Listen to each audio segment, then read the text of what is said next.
In this tutorial in CyberLink PowerDirector, we're going to give you some tips on what to do when you need to modify your project and you have lots of text in your subtitle track. Please look at the following example, and then we'll show you how to make some modifications adjusting for subtitles as well as video, audio, and other elements.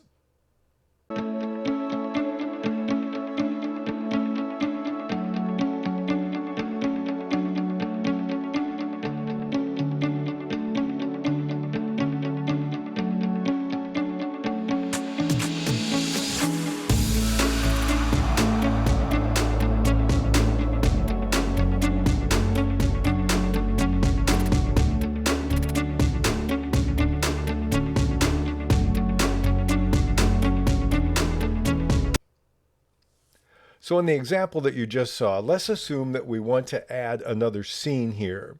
We're at the end of this first track, this video track, and we have the second one coming where the guy begins walking into the building. And in this case, we want to add another one. Now, the problem is I have lots of subtitles already on my subtitle track. How do I make room in order to move it?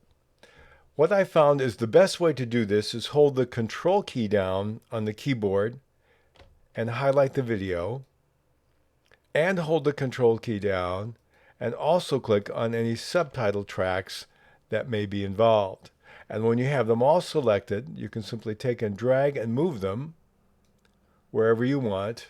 Give yourself a large enough gap.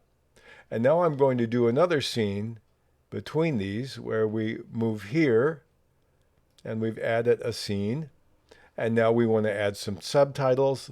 The way that I like to add subtitles, if I have to do it manually, is I position the playhead about where I want it, and then I click on Subtitles in the upper left corner, and then I can click on the plus, and it will add a subtitle at that particular place. And here I can go and add something. I'll just say sample. And so we've added a subtitle. I like to change the duration using the track.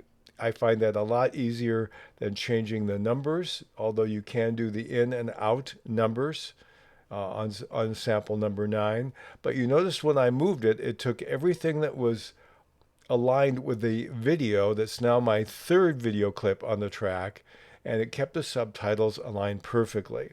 And then to bring them back, what we have to do is highlight that again using the Control key and select the subtitles as well.